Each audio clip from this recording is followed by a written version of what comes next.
What's up, everybody? I just wanted to come to you this evening. I had someone just email me and message me about a particular story going on in the surrounding areas of my hometown.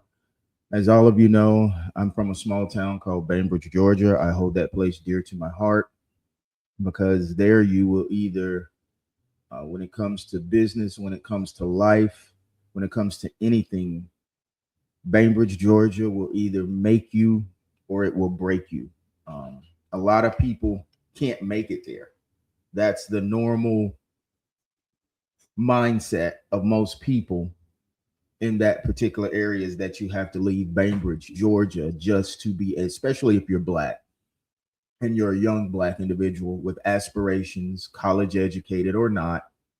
They feel like a great, I'm not going to say a majority because I don't know. That would just be spitting out numbers that I am not, knowledgeable of. But I know I have talked to a lot of people over numerous of years, all demographics, and they say generally the same thing. They encourage young people to get their education, get out of Bainbridge, Georgia, to make it, to get money, and do anything like that. Then you come back to Bainbridge if you want to retire. I think totally different. I think of Bainbridge like New York. If you can make it there, you can make it anywhere, because that place will literally make you or break you, um, and it will tell you what you're made of and what you know, you can and cannot do. Personally, I don't let anybody dictate to me where I got to be at in order to make it. I just can't do that. But anyway, I wanted to bring you. Someone emailed me about this story. They wanted me to talk about it um, because personally, they have an issue with law enforcement. They think that a lot of times law enforcement puts the story out there that they want to put out there. They'll and they have a lot of times what people don't understand is these news columns and things like that that actually put these stories out there. They have connections with law enforcement, with the police department, and they sometimes slant the story, or if they don't slant it, they put or they post the story where it's favorable for the prosecution or it's favorable to law enforcement. And sometimes the facts are the facts. Sometimes when particular individuals are accused of doing things, they've actually done them.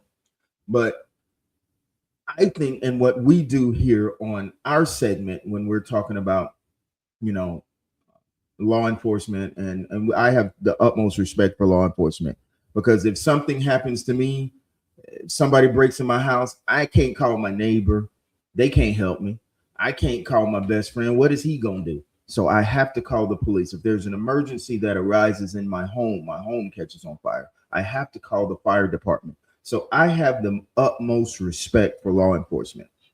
Coming up in my younger years, I had run-ins with the law. Nothing ever serious, but I have been in the past. Law enforcement has lied on me in court.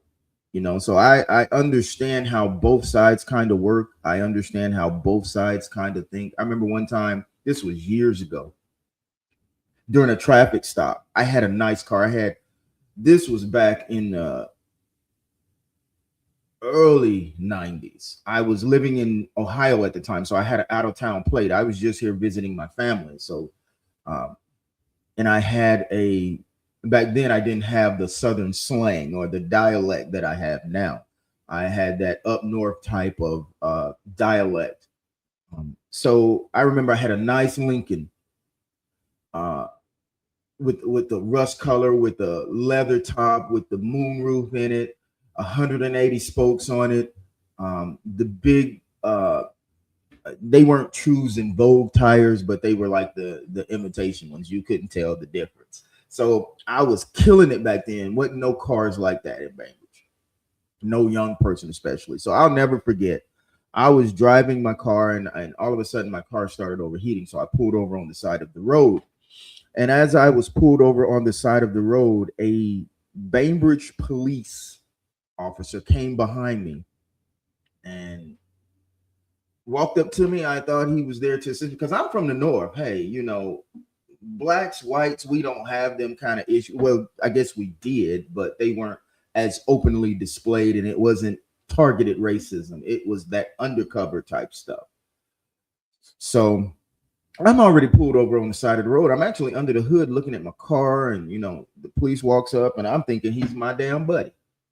So he's like, "Hey man, what's going on?" You know, I was like, "I don't know, sir. I guess my car is overheating." You know, and I didn't say the word "sir" because we don't use that word up north too much. When we're talking to our elders, we rarely ever say "sir" or "ma'am." That's just not in the vocabulary there. But we're respectful. We say yes, no.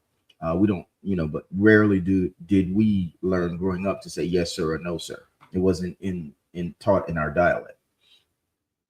But anyway, after a while, he says, "Oh, is this your car?" And he starts walking around the car and looking at it, looking, you know, I had the window kind of down, looking inside. And back then, this was the early 90s now. It might have been in 89. My Lincoln had the computerized dashboard, the digital dashboard, all the bells and whistles, things that you would not see on a car back then.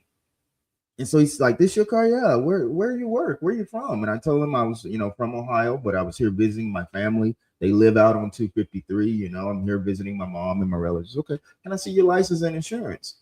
Well, at that time, I had just left my house and I didn't have my license with me. You know, that's my fault. That's a part of the law I ignored. So I had left my license at the house. So he ran, you know, I don't know what the system was like back then. Like I said, this could have been in the late 80s, early 90s, somewhere around there. But he arrested me for not having my license on purpose. Back then, that was an arrestable offense. And because I was an out of town resident and had an out of town driver's license, uh, he took me to jail. And I was talking cash junk because, you know, I'm from the north. You know, we don't sit back and we don't, you know, back then we didn't take anything, you know, we didn't take any junk because we didn't know how it worked in the South. You know, all we knew was, you know, you're empowered as a young person up there. But anyway, he took me to jail, and they wouldn't let me go until I paid the ticket or paid the fine because I was an out-of-state resident. I don't know if I had the option to go to court and fight it. I'm quite sure I did, but I was down here visiting. And so this is what tripped me out, though. This was the crazy part that the police, that blew their mind when they arrested me, right? For not having my license on person, which now I don't think that's even something that they take you to jail for. Maybe they just write your ticket for it or let you go. I don't know what they do now. But anyway, mind you, I'm running off at the mouth because I'm a young, hot-headed black person back then. I'm very respectable, but I'm still going to speak. So my family had to come get me, right? My brother-in-law came and got me. I'll never forget it. And guess what, y'all? He's white. My brother-in-law that's married, he's my brother-in-law. He's married to my oldest sister. He's white. And all of us are down from Ohio visiting in the late 80s, early 90s. That was unheard of. Interracial marriages back then were not as common and everyday as they are now. So my white brother-in-law came and got me. And the police, I'll never forget when he walked through the door because he was pretty financially straight.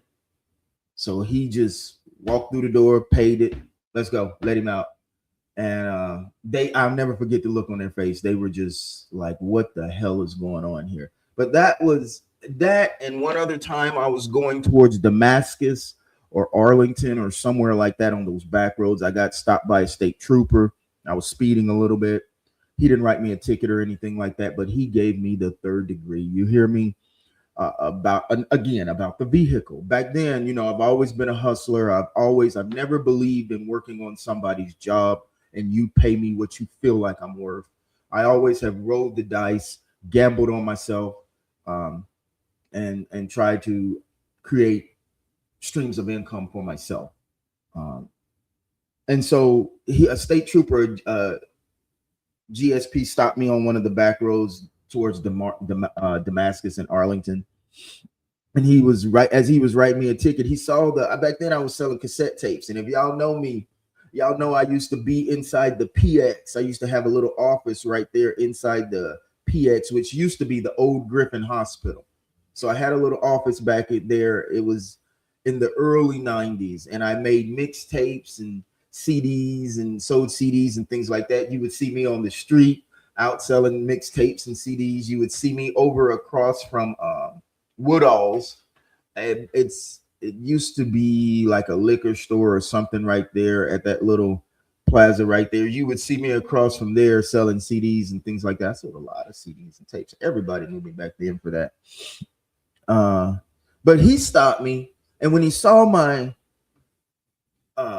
all my CDs and tapes and things like that, as he was writing a ticket, he was like, "Oh, what is this?" I'll never forget it because I didn't understand what the hell he was talking about. I'm that dumb when it comes to, I was that dumb and naive when it comes to racism, because I, coming from the North, from Ohio, I had never experienced it.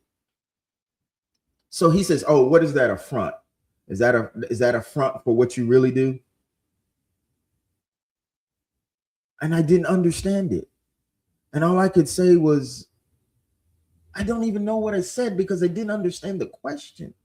He specifically said a Georgia State trooper told me as he was writing the ticket, he saw my CDs and tapes in there. He says, "Oh, what is that? Just a front for what you really do." And it wasn't until later on in life, I mean, a few years later, that I understood he was asking me, he wasn't asking nothing. He was saying, "Oh, that must be a front for selling drugs," because that's the stereotypical thought and mindset that I'm just of the belief that law enforcement have when it comes to us young Black men. We are their number one threat. I just feel like that. We are their number one threat. I can remove myself from that category because I'm not a young Black person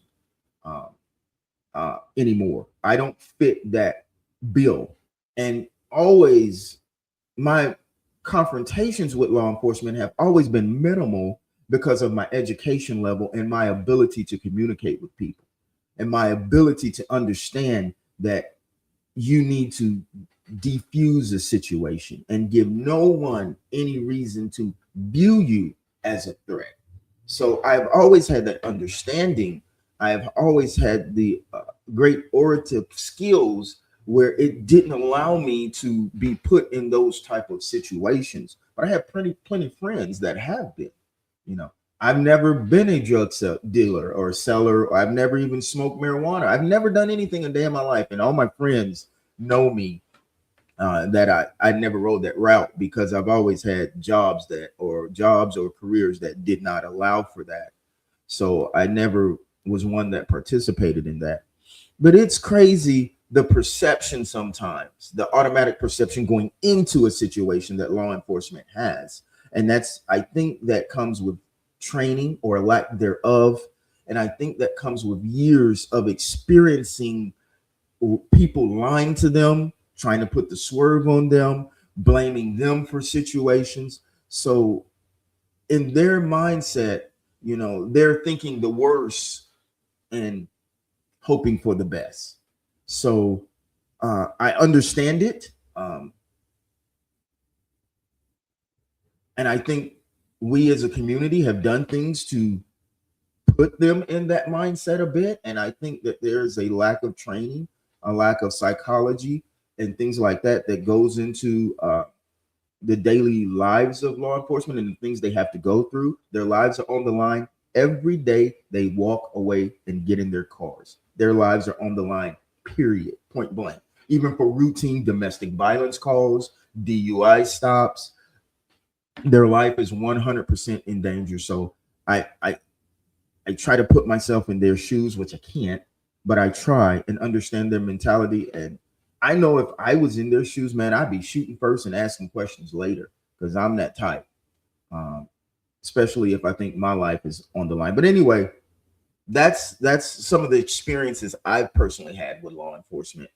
And I've had some good ones. I've had some good ones where I was dead wrong in driving. I was dead wrong in confrontations I used to have, and the police listened to me. They believed me, and they let me ride on a few things. And my pot has been 50-50, when it comes to dealing with law enforcement. But make no mistakes about it. I have much respect for them. I appreciate the work and the service they do, but I also know that they're human beings, and I also know that they do dirt sometimes as well. I've had good friends that, man, Lord have mercy. Anyway, so this story that someone asked me about, and I really hadn't paid much attention to it, was the police chief in Quincy being taken into custody Friday night on a DUI charge. Now, his name is Brian Alexander, and the reason this story is of importance to me is this is my surrounding town: Gretna, Quincy, Chattahoochee, Donaldsonville, going down to Damascus, Arlington, Blakely. All those towns I consider Climax, Wiggum. All those towns are my surrounding towns. Those are my people. My ex-wife, she's from the Chattahoochee area. I got great friends in Chattahoochee. Anthony Dawkins, we call him Buck. I've got ex-family, my ex-in-laws, they live in the Chattahoochee area, and in Monticello and things like that. So all of those surrounding towns, when anything happens in those towns, you can come to my sites, you can come to my Facebook sites. I'm going to talk about it, and I'm going to give the public a chance to talk about it. Because when these news articles, when WCTV posted, they posted towards and slant the favor towards law enforcement. That's just what they do, because that's their connections. That's who's feeding them the information. So of course they want to make the article favorable towards them, and rightfully so sometimes, but sometimes it's not all the time like that. Now, Brian Alexander, I don't know him. He's a black man. He was previously served as the chief of police in Gretna. And I always hate it when this happens to one of us. And I don't care what nobody say. I'm my people first. I'm my people first. And I ain't scared to be like that. And we need more brothers that are like that. We need more intelligent black men we can put on the front lines that ain't scared to put their own people first. I have white friends that respect that. They can come, but they know I'm fair. They know I'm fair.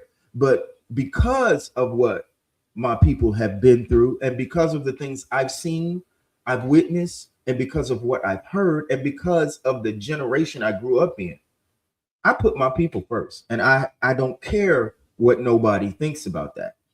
So whenever something like this, whenever we receive positions that are chief of police positions, like Jerry Carter, he was the director of public safety in Bainbridge, Georgia. I was so happy to see that. And he helped put a lot of us in. He did his part. He's fair. He was across the board. And anybody know Jerry? Jerry's always been fair. Jerry's cool as a fan. But he also helped us, and he helped us in more. I'm talking about Jerry Carter, former director of Bainbridge Public Safety. He helped us in that he inspired us. Whenever one of us gets in a position like this, what it does, it proves that it can be done. It proves that it can be done, that somebody can do it, that the barriers can be broke through. And hold on for a minute, guys. I just got a message. I want to make sure this is not in connection to a story.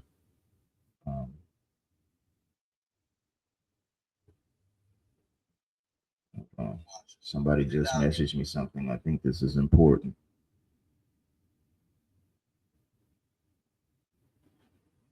Don't see it. Let me see. They just messaged me something. But like I said, when people like Jerry Carter go on the map, Luther Conyers, Joe Sweet, I'm talking about the seniors, Luther Conyers. I can remember, and why these things are so important. I can remember when I went up before the city of Bainbridge to get a business permit. And I can't remember, I was before the council. And the council really didn't want to give me that permit. Let me tell you why. It was in a good old boy part of town. It was right there in Bainbridge in the old, I forget what you call that district, but it's right there where uh, the post, not the post searchlight, but it's right there on that little street. It's right there on Broad Street, but right there in the old historical part of downtown. I had a cell phone business there. Everybody knows I used to do cell phone and internet booming. I was the man back then. Um, and the city did not want to give me that permit, the council members. So I had to go before the council members because I had already started doing business. They were trying to give me hell about the parking because I also had a U-Haul service. I also rented U-Hauls and things like that. So I actually had two locations there. I had one building on one corner and I had one business across the street where my U-Hauls and everything was. So anyway, the police officer came that does the code enforcement and things like that. And so they really didn't want to. And so I had an issue with my permitting. I don't know what it was. Either I didn't have it correctly or something. But anyway, oh, I know what it was. I was already doing the cell phones and satellites. I was permitted to do that. But then I incorporated the U-Haul business, and they were concerned about the parking. Where was I going to park these vehicles? And I told them I had rented a whole nother building with parking behind the back just to rent these U-Hauls. And they was like, okay. So they went back and they summoned me to a meeting at the city council. Do you know that city council of Bainbridge at that time, and this was in the maybe 2012, 2013, 14, somewhere in there, did not want to give me the permit. They were going to deny me. Luther Conyers said, I don't have a problem with it. We need more businesses on this part of town. He said, I don't have a problem with it. If it was not for Luther Conyers, I would not have got that permit. So that black man stuck his neck out for me and enabled me to get that permit. Now, and it's a lot of black people in town didn't like the old heads. They didn't like the Luther Conyers. They didn't like the Joe Sweet seniors because they always thought that those people didn't contribute enough to the black causes. Sometimes when black people don't get their way and when we don't get what we want at times, that's the first thing we say, that other blacks are not looking up for us.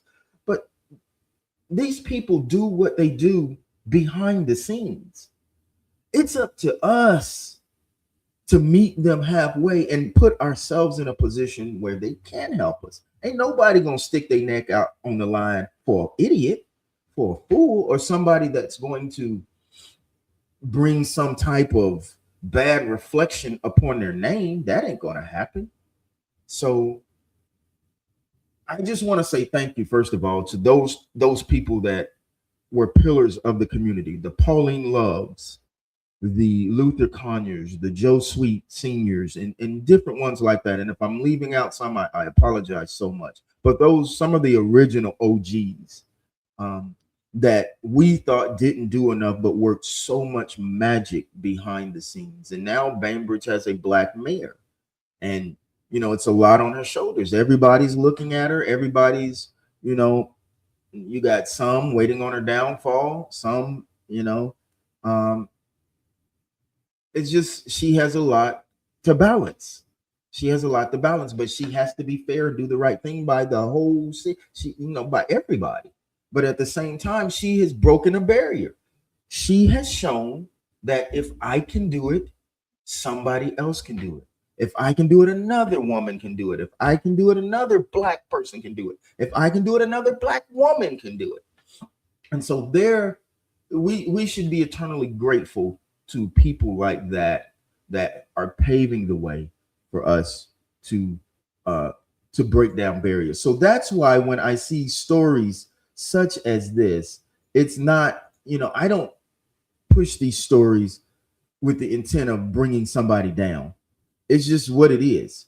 And I think the truth needs to come out, and this gives people their option. On my platform, if I talk about something you've done, if you're in the newspaper and I talk about it, you got a chance to come back and say, hey, this is what really happened. hey, that's my cousin. Let me tell you what really happened. They just saying it one way, but this is what really happened. I know he didn't do this. I know he didn't do that. Well, you got the opportunity to do that now. You can't do that with these other news sites. They just gonna post your mugshot and what you did and call it grace. But here, if we talk about it, you got the opportunity to give another side of it. You know, you got the opportunity to say, well, this person, I know that person. They're not that bad like that. There must be more to it than this. So now the article said he was arrested for DUI, right? And this is an interesting story. It's very interesting for several reasons. So stay with me. And I'll tell you why it's so interesting.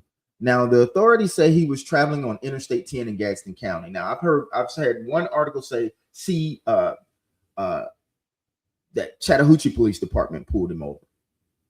I don't know. So, and then I have other sources that say they don't know. But from one source that I have seen, it was the Chattahoochee Police Department that pulled him over. And they say he was traveling on Interstate 10 on Friday evening, July the 10th, 2026, when he was stopped. Now, it didn't say, let me go actually here because this one gave me more information. So let me look at this one, guys. And let's try to figure out what happened here. We'll try to figure it out together.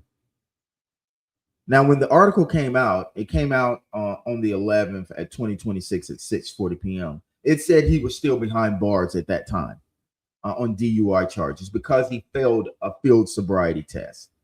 And actually, okay, I'm confirmed. It's confirmed that Chattahoochee Police Department did stop him. Chief Michael Miller gave a comment on it. And it said that the Chattahoochee Police Department officer saw signs of an impaired driver. So he was exhibiting signs. And this is so interesting. Now, this is a newly appointed police chief. Now, that's why this is so. He's from Gretna. He's the former police chief of Gretna. And I don't know this man's character. I'm not here trying to slam it. He may be a very good guy that just got caught up in a wrong situation. And that happens. Police officers are normal. They have to go by a specific code of conduct and they're held to a different moral standard, but they're still normal people. And if something's bothering somebody, sometimes if you an attended event, sometimes you think you got it and you reach out there and you ain't got it, you know? So this is he was just appointed recently. And what makes this such an interesting, compelling story is that the previous police chief of Quincy, I don't know what it is about Quincy, man. Sometimes the previous police chief, let's see what his name was. I was just looking at that story a few weeks ago, guys, about the previous police chief of Quincy that had gotten fired, and he was I don't know if it was a class action lawsuit, but he filed a lawsuit against I don't know if it was the city of Quincy. It had to be the city of Quincy because that's who he was employed by. His name is Carlos Hill. So he was fired from the chief of police position back in February of 2026. And Hill said the basis of his lawsuit was that he was saying that the termination was retaliatory. Now, I remember reading this story. It was very interesting because he was saying that his conduct was retaliatory. I mean, not his conduct, his firing was retaliatory for him filing a for him being a whistleblower on one of the councilmen or city manager or something like that. I don't want to be incorrect in what I'm saying. So he says, let me read it verbatim. Hill later filed a whistleblower lawsuit against the city of Quincy, alleging his termination was unlawful. Let's see. Before Carlos Hill, Timothy Ashley led the department. Ashley was removed from the position in October of 2023. City officials cited concerns involving the management of financial resources and compliance with city policies. So there's there's something about Quincy. I don't know what it is. There's something about Quincy. It's something about the leadership. I question it. I do. I question it because as long as I can remember, when I was living in Chattahoochee, Quincy has always been the basis of of negative talk concerning its leadership. And then when they get a decent leader in there, they do everything they can to try to get his ass out of there. It's crazy. Behind the scenes, maybe not the citizens. Now, I'm not talking about the citizens. I'm talking about those that are in the leadership positions and pulling the strings. Sheriff Young, they tried their best to get that man out of there. They tried their best to get that man out of there, but he's so connected, he's so rooted, and the community loves him so much. Good luck with that. You ain't getting Sheriff Young about it. That ain't about to happen. But now it says Hill's firing. After Hill's firing, Carlos Hill, the department operated under the interim leadership for about 4 months while the city of Quincy searched for a new chief. And then Brian Alexander, who had been the police chief in neighboring Gretna, so there's Chattahoochee, there's Gretna, then there's Quincy, since 2017, and had previously served more than 20 years with the Gadsden County Sheriff's Office, was selected and sworn in on June 15th, 2026. So this is just horrible. This is just horrible because this man just got appointed as I think he was either appointed by the mayor and city council or the council or something like that. I don't particularly know what their structure is as far as appointing a chief of police or things like that. I don't know how they do it. But this man just got the position. Looks like June 15th. And he ain't even the ink on his contract ain't even dry yet. And he's been hit with this DUI. And that's one thing about law enforcement. Now, see, I don't understand. Another thing I don't understand, and help me, folks. Another thing I don't understand is law enforcement back in my days, when they used to do something wrong, they used to take up for each other. They really did. You could find a police officer drunk. You could find a police officer that was impaired. You could find a police officer that was fighting his girlfriend, his wife, and they would all take up for each other. But I don't quite understand. Now it's a lot different. There's police. If they pull you over now, they don't care who you are. You could be the governor of the state of Florida, governor of Georgia. If they pull you over, you're getting that ticket. If they pull you over in Decatur County, you're getting that ticket. So I don't know if there's a little, something going on between Chattahoochee and Quincy. If that's a feather in the cap of, I don't know if somebody had it out for this particular individual. I don't know, but now I do know that law enforcement, they don't too much take up for each other like they used to. If you do the crime, you got to do some time, man. But like I said, I don't know this individual. I'm not trying to cast any kinds of negativity on his name. This is news. Just like when y'all print out that Joe Blow was arrested for cocaine possession with the intent to distribute within 100 feet of a housing project or community, just like y'all post all that man's information and all what he's guilty of. Now we have another platform that does the same thing when it comes to you guys. We got to hold you guys to the same standard, to a higher standard.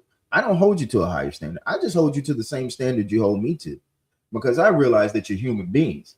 I realize that you got to live. And I realize that it's people that don't like you, And the crazy part about it, they don't like you, and you the one they call when they need you. So I don't hold you to the higher standard. I just hold you to my standard, to the same standard that you hold me to. I hold you to your own, So when something like this happens, I hate to see it, because this is a brother. And it's hard enough getting those positions as it is. Now, you'll get positions like that in Gretna. You might get a position like that in Quincy, because there's a lot of us there. There's a lot of us there. When there's a lot of us there, you're going to see results like that. But when you're trying to progress out and put yourself out there on Main Street and hold a bigger platform that appeals to all people, incidents like this make it much more difficult. What happened with the former mayor of Tallahassee?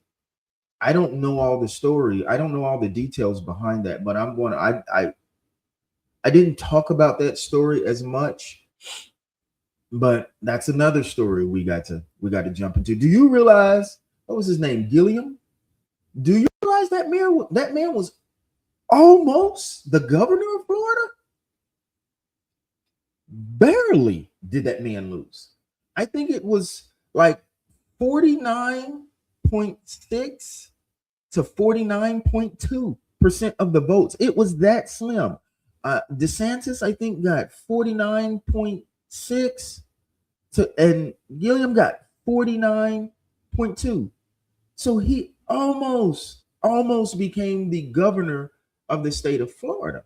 And that's huge. That would have been huge because that's a state, that Democrats are losing on a statewide level and a national level. They just lost Florida. They've lost it.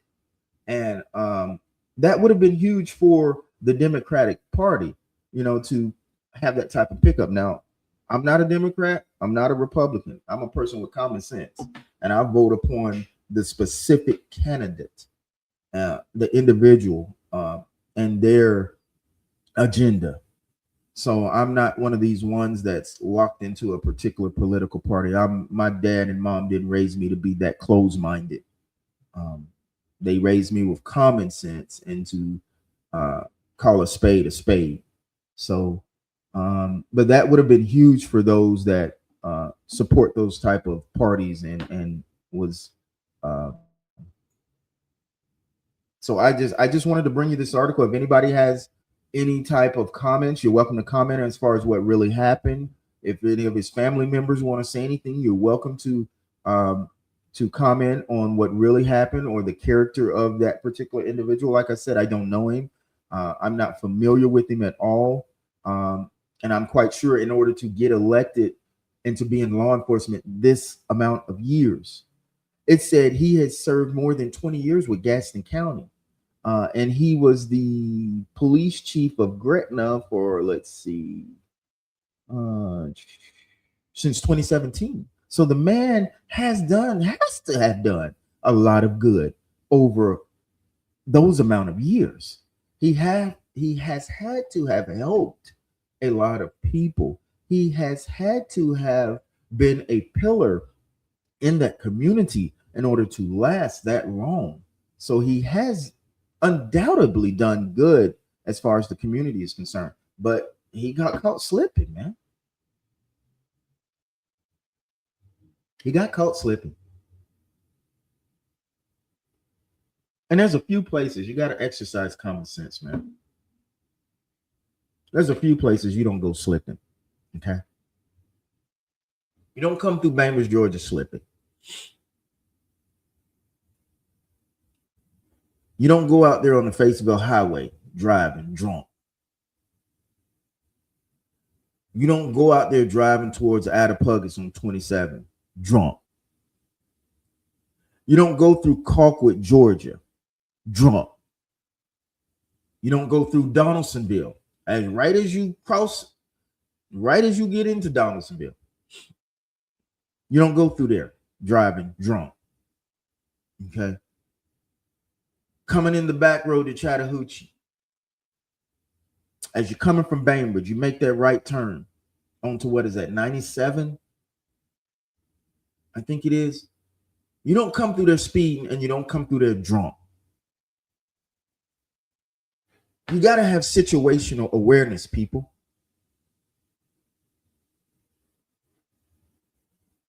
There's a lot of things you just don't do in these small towns because these small towns make a living at that. They're professionals. You don't go through Newton, Mitchell County on that back road going to Albany, Georgia. You don't go through there speeding. By that liquor store and by Michael's on the other side, if it's still Michael's, you don't go through there drunk and you don't go through there speeding. It says it's 45, brother, you better keep it 45. Coming from Cordele, going to Albany, right there. I can't think of what the little small town is. Somebody help me. You don't go through there. It said, limit says 45. It is a car sitting somewhere on that side in the middle of the highway, on that median that divides the east and west side lanes. You don't go through their jump. You don't go through their speeding. You better damn near not have your bright lights on, because they'll get you for that as well. You got to have situational awareness, people. I left out one. Camilla, Georgia. Oh, over there, what is it? Tyson Food over there by there. You know where it comes from? It breaks down from either 65, I think it, then it goes to 55, I think, and then it goes down to 45. Don't come through there speeding. Don't come through there drunk. You will go to jail. So how can, that's what makes me not, if I know this, and I'm a normal citizen, I'm just older and experienced. If I know these things, how can the chief of police, what is your mind thought? What is your concept of thinking when you say, I'm going to get in a vehicle and I'm going to drive? And a lot of times we think we're safe when we get on them highways and interstates. And if you're on Highway 27, coming through Attapulgis, and once you try to take that back road to coming up towards Havana, once you come up and you drop down that hill, brother, and sometimes, and you better have a license. You better not be driving with no suspended license in them areas. You better have a license, or you're going to have a rough day. So I just don't understand the mind thoughts concept. And it's hard for me to have any pity for DUIs, because that's a choice to drive. You can get drunk and stay where you at in your home if you're at a private party, whatever. Nothing says you can't get drunk. I know police officers on the sheriff department get drunker than Cooter Brown that I've been friends with, but they do it in the confounds of their home, or they do it in a trusting type environment. They're not putting themselves out there like that, and they're not going to disgrace the sheriff department. But they normal people. They get stressed. They want to have fun. They like the way tequila tastes. They just like us, man. They come from our communities. A lot of these police officers, we know them. A lot of them we have had interactions with. Now they're kids. They were kids and they're coming up. I know one that I was close to their family, and now she's in law enforcement. I'm so proud of her, and she will pull your ass over in a heartbeat and write your ticket. And if you ain't right, you got to take that ride. Anyway, if you got any comments, feel free. I ain't no saint. I'm not up here trying to throw the righteous card, because I've done a lot of wrong in my life. Not severely wrong, but things that could have got me in a little bit of trouble. So I ain't no saint, but I'm just going by what they wrote. I didn't write this. His people wrote this. Their connections wrote this about him. So if somebody wants to straighten the record and say he didn't do it, or this was not him, hey, go at it. But I was just bringing you this, and next we're going to talk about Mayor Gilliam, because from what I read a while ago, I don't know, somebody update me and let me know he's still there. This happened in Alabama, I think. And you know, why do you go to these places acting a fool? Why? You're not in a metropolitan city. You're not in a place where this type of behavior is brushed over, or it's not that big of a deal. No, to people in the South and these small communities, this is a big deal. This is a very big deal. Anyway, whatever your thoughts are, Feel free to express it. If you think I'm wrong, feel free to express it. I don't think I said anything wrong because I didn't say anything negative. I just say what was what was written. And I do say, on my opinion, I do not understand how this happened. I do not, because it's not something forced upon you. You're not, somebody's not making you get in that car while you're drunk. And you stop people, you lock people up for these types of offenses. So if he needs counseling, if he needs help, if he has substance abuse issues, I hope he gets that, I hope he gets those, address those type of situations.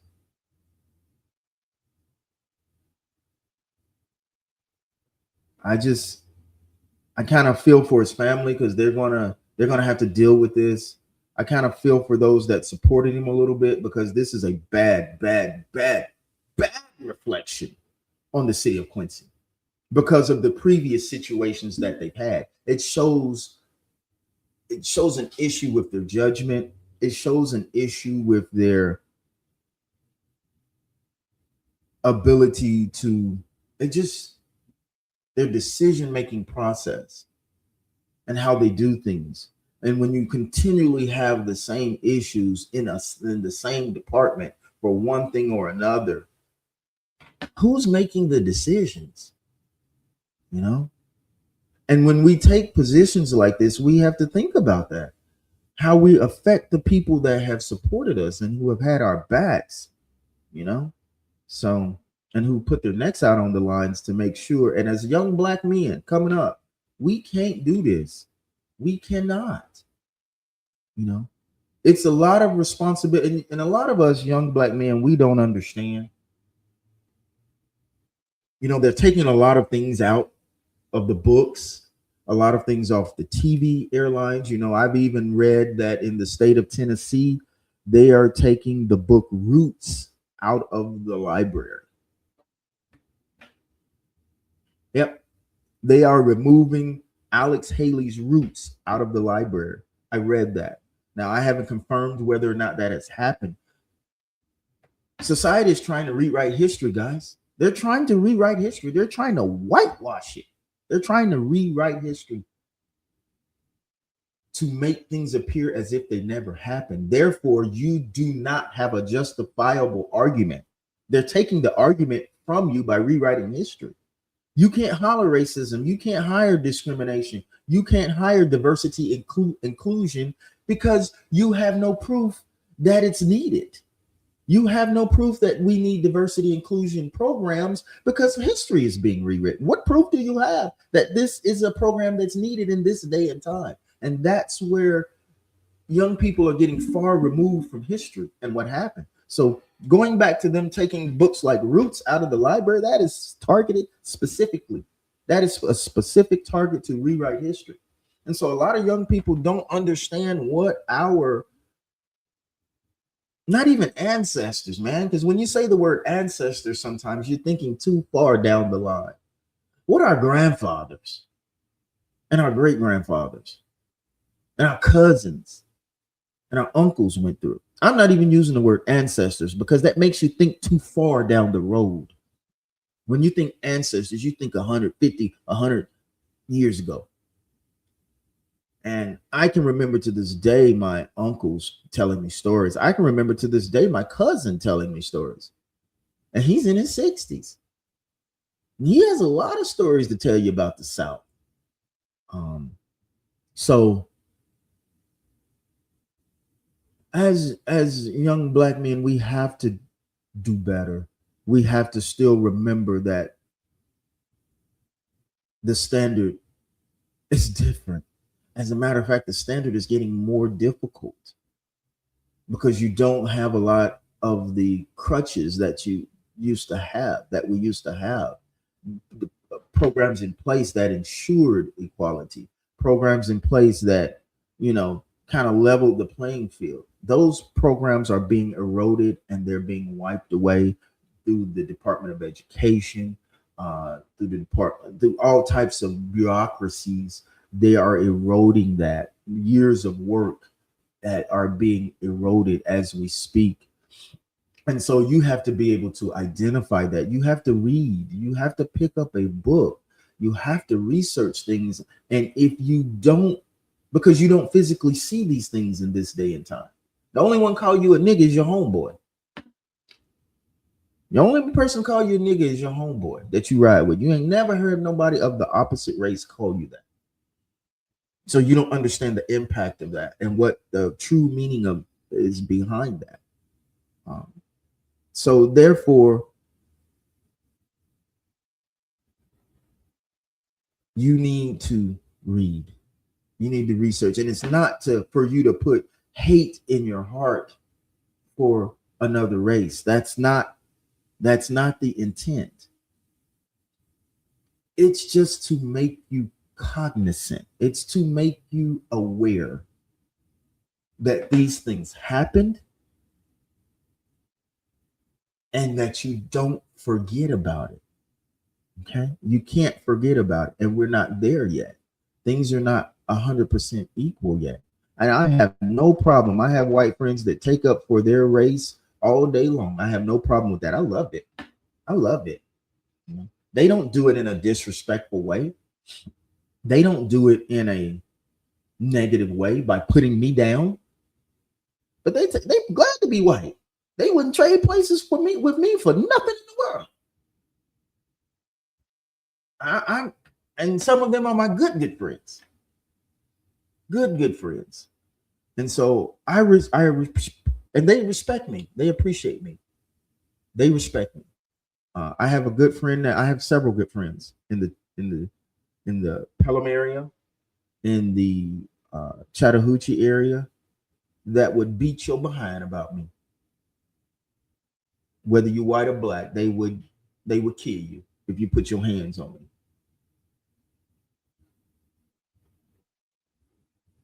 And I just believe one of the things that's prompting me to do the things that I am doing is that we don't have enough people that speak up. We don't have enough people with the knowledge and with the level of intelligence, and the ability to communicate is everything. You could be right. You could know what you're talking about. If you don't have the ability to communicate, and if you don't garner the respect of other races and of other age and demographics, then you can't have effectiveness. And I don't care who you're dealing with. That person has to have a measure of respect, not for what you're saying, but for you as an individual. And we need more young people that have that makeup, because our time is limited. We're about to get out of here. The people before me, they're gone. They're getting out of here. And then my turn gonna come. So I'm asking brothers my age, what are you doing to make sure that your children understand and carry that torch? Keep carrying that torch that the Luther Conyers, the Joe Sweets, the Pauline Loves, the torch that they carried. What are we doing to make sure that our children carry on that torch? Now, I didn't do that with my older set of children. I haven't always been the best father. I own that, because I was one of those brought up by an old school father. And I had to learn over time, over several mistakes with several children, that I had to change my philosophy as far as raising kids are concerned. It's not you can't talk to this young generation and say, you do what I say and leave it at that. Okay, you tell them that and you watch what happens. You sit back and watch what happens. And you see how many times you got to bond them out of jail. You see how all the wrong they do. So I had to learn that I can't raise children how I was raised. But we as fathers have to make sure that our children don't forget what the older generation had to do to pave the way, and how people are trying to whitewash that away. So anyway, that's my thoughts on this, guys. If you have any comments, or if you have any stories that you would like to send me, and I appreciate the person that sent me these stories, you can send them anonymous. You don't have to say who your name is or anything like that. If it's a legitimate story, we'll talk about it. If it's an issue, if your loved one has been arrested, If they've been locked up and you want to give a different perspective besides what the media is putting out there in our local hometowns, shoot it to me. I'll give everybody a chance to address it, and I'll give the different side that has been told to me. Um, you got to remember when we're all, that's why they post these mugshots in newspapers. That's why they put this information on the internet. They're trying to sell, they're trying to get your subscription, they're trying to get their viewership up. So what do? They put people's mugshots and the things they did, the things they've been accused of. When I was growing up, it wasn't on the internet, it was in the newspaper. I think the newspaper came out on Wednesdays and Saturdays in Bainbridge, Georgia, Decatur County. And boy, if you did something wrong, you damn sure hated for Wednesday or Saturday to come, because your face was in there. Your face, the offense is in there, and everything about you.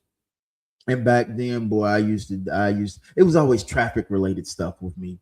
I would be driving on a suspended license, wouldn't have, I just was stupid back then, man. I'd be driving, never drunk, never got no DUIs or anything like that. But I did. Oh, wait a minute now. Wait a minute. I never got a DUI in Bainbridge, Georgia. And I'm gonna sum this up. I've only got about 4 minutes left. But I did get stopped by I can't remember if it was the city or the sheriff. Anyway, where you're coming down by Port One, I think it's Port City Liquors or Port One Liquors, like you coming from Stones, right around there. So I was coming around, and I think I was coming over by Stones, and I was coming down. Now it's a Dollar Tree on that side, but back then I can't think of what it was. And I think it was a gas station on the right-hand side. I think it might be an Inland now. I don't know what it is. I haven't been to Bainbridge in quite a little while. But anyway, I was coming through there. I was coming back from Camilla. My sister had a party or something like that, or a little gathering we had been drinking, me and my ex-wife. She was my wife at the time. So we were coming back from there.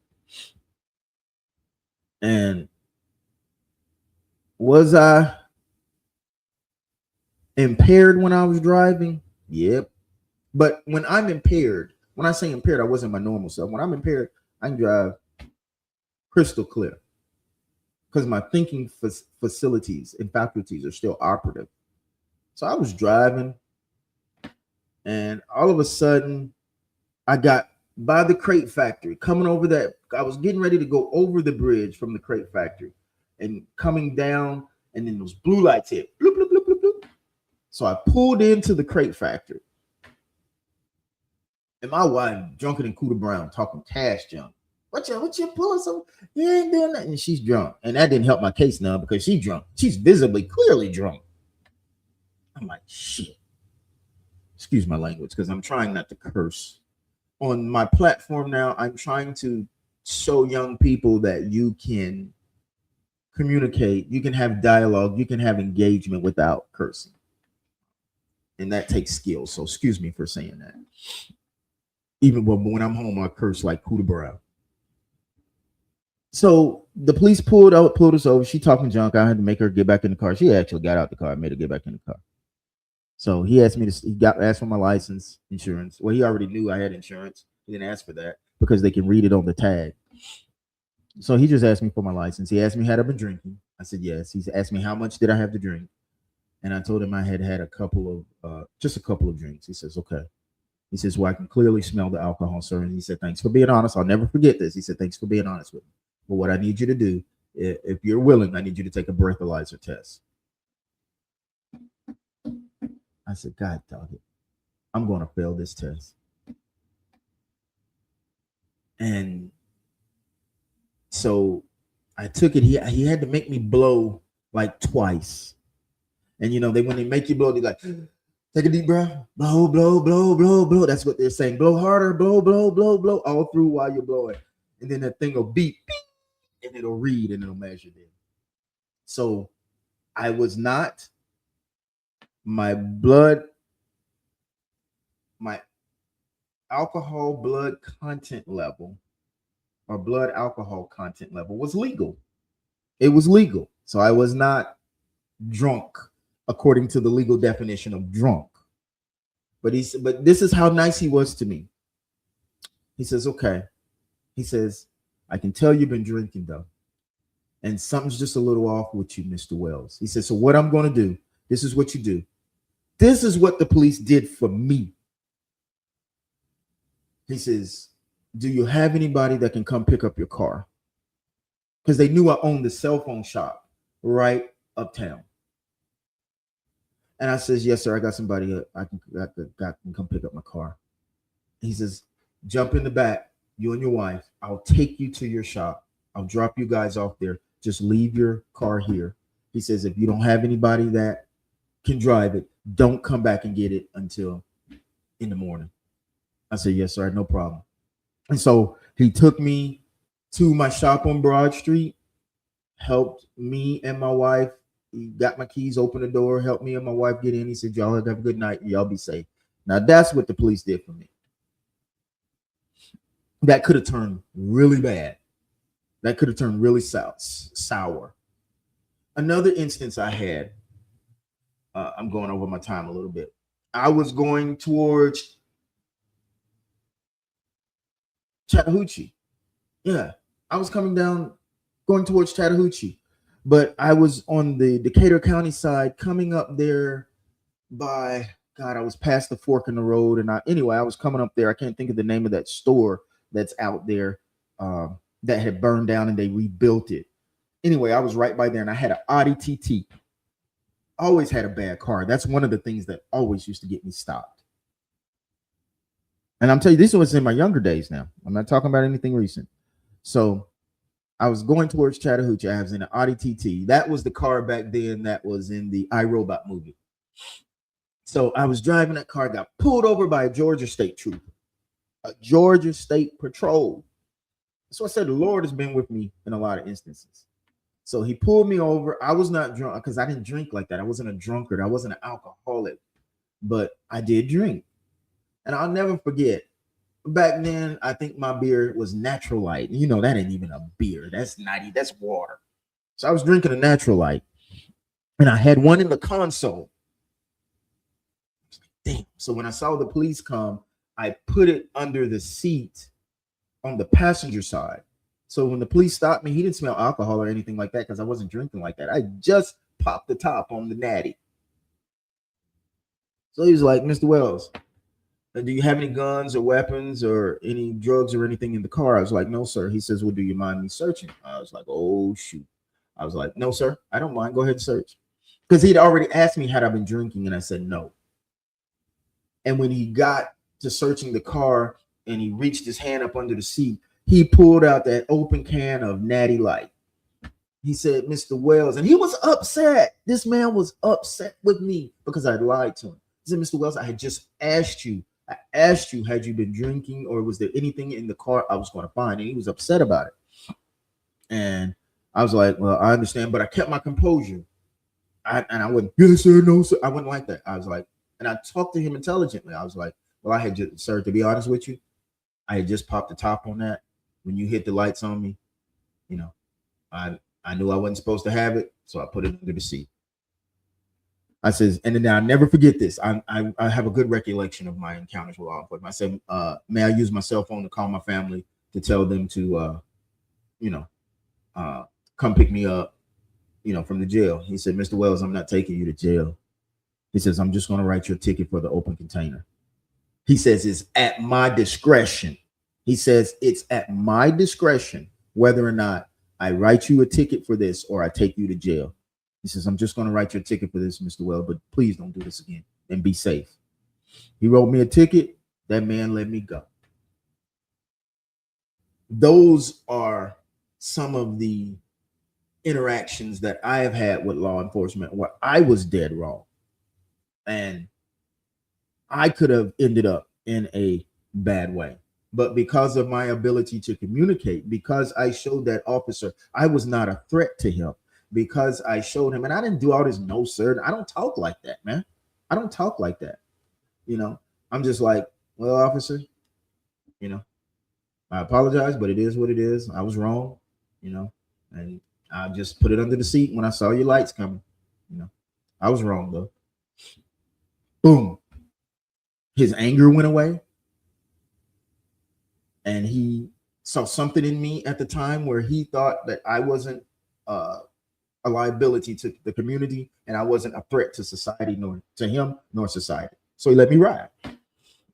So in my estimation, my generation has to step up to the plate and do a better job of teaching our young people how to develop those skills. Those come with, how to develop those skills and use those to our advantage, to try to get ahead, because the decks are not stacked evenly. And we know that. We are old enough to remember that, and guys, I want to tell you now, racism is everywhere. Racism is real. See, my white friends don't understand it. I got a white friend now, lives in, where does that fool live? God dog it. Some part of Georgia. His name is Matthew Williams. Big old redneck Confederate flag waving. I want to curse right now. Matthew Williams. But that boy could call me today and ask me for anything. And I would, if I had it, Lord, if I have it, Lord knows he's got it. That is a good friend of mine. A good friend of mine that I can pick up the phone and I can be myself and tell what's on my mind and heart. And as a friend, he will listen. But that's a redneck Confederate flag waving. Lord have mercy, that boy.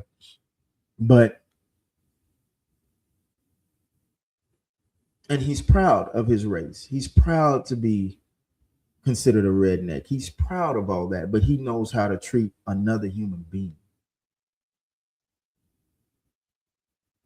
And that's why we got along so good. He knows how to have a conversation. He does not have prejudice in his heart. But he's proud to be who he is. So anyway, I just wanted to bring that out to you. I thought this story was interesting. I thought it was something that maybe affected my communities. Like I say, anything surrounding Bainbridge, Georgia, in a 100-mile radius, that's my communities. I will always have allegiance. I will always have loyalty to Bainbridge, Georgia. And people there hate me. People there love me. People there hate me. People there are jealous of me. People there think I'm not enough. But I love that place and I love those people. I love them all, especially my brothers and my sisters that are there. And you'll rarely hear me say things or do things to bring another one down. But when you do something like this, man, what are we supposed to do? What are we supposed to think? So anyway, y'all have a good rest of your evening. Be safe out there. If you're going to drink at home. If you're going out tonight, which I know a lot of you are, please have designated drivers. And because they out there, y'all know they out there, y'all know where they at. Y'all know where they at. So please, a lot of times you go to these parties and things like that, they're sitting down the road waiting on the place to turn out. I know they used to do that right there on 253. One of my associates, I know him really well, Pat. I think he still has all occasions. I know there was a point in time that they used to sit down the road and wait for it to turn out because they didn't like how the parking was there. So once people got out, they would start, just coming out of nowhere, pulling people over, and things like that because of the parking. But I don't think it's at that level now. I think they've gotten to know Pat and they have a level of respect for him and they see that he's an honest businessman. And so I don't think they harass him or his customer base like that, like they had at one time. And I again, that comes from his communicating. That comes from him showing those in leadership positions who he really is and his character. He's a very good, upstanding guy. Everybody knows Pat here. Everybody. And they know he's a good guy that tries to do a lot to give his people a outlet, a form of entertainment, and a way to enjoy themselves. So we have to teach our young people to do in kind, guys. All right, I'll talk to you next time. If any of you have any stories, you can send those stories to info@omgtvlive.com. Almost forgot one of our sponsors. I almost forgot about this. This is how we get paid to do content like this. One of our sponsors, bottom, it's there. It's called K Video Bluetooth headsets. You can go to theperfectdispatcher.com/today's featured products and get this headset. When I tell you this headset is better than a Bose, it's better than a Bose as far as the deep bass, the way it plays the deep bass. They sent me a pair. I have a pair. They sent me a pair to sample and to try. And sometimes that's what sponsors will do. If they want you to promote their product, they'll send something over for you to sample it. They want you to check it out, and then you can promote it from there. So hold on.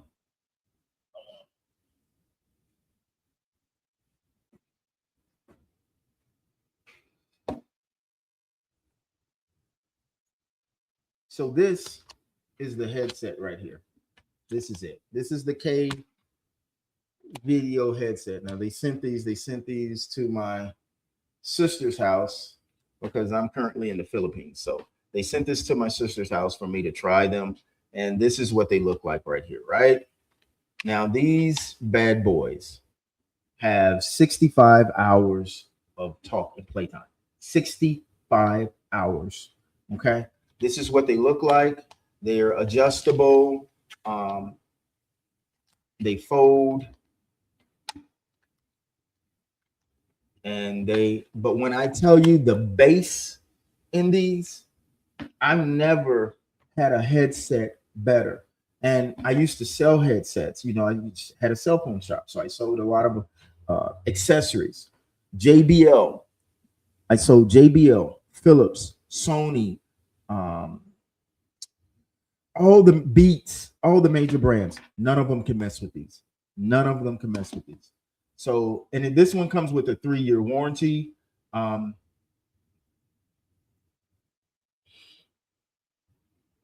Let's see. So you can go to the site and order these. They are $65.99, and that comes with the 3-year replacement warranty. The specs are they have noise canceling. Let's see. 2.5 hours charging time. I know what blew my mind was the 65.5 continual hours of play and talk time. And when I tell you I'm hooked on these things, I use these for my podcasting now. When I tell you I'm hooked on them, I'm hooked. And I won't use anything else. I'll continue to use these. They're not, you'll pay $300, $400 for a premium headset. I paid $432 for a set of Beats. I paid $99 just for the little Beats Flex. And the other Beats I probably bought 18, 19 pair of Beats in my life. And because I've always needed top quality headsets for my podcasting and things like this. This one you can either use Bluetooth or with the cord. It gives you both options, and it's worth it, guys. It comes with a 3-year warranty, so you can actually go to theperfectdispatcher.com/today's-featured-products, and you can order this headset, and it will get to you within 2 or 3 days, I believe, is the shipping time, and you won't regret it. And I think it comes with the money back guarantee. I think maybe a 30-day money back guarantee. I don't know. Read everything carefully. But it does come with that discount. All right, guys, that's all I've got. And I want you to have a good rest of your day. Stay safe. Remember, if you're going out tonight, please have everything in order that, for your safe driving and for a safe return home. See you.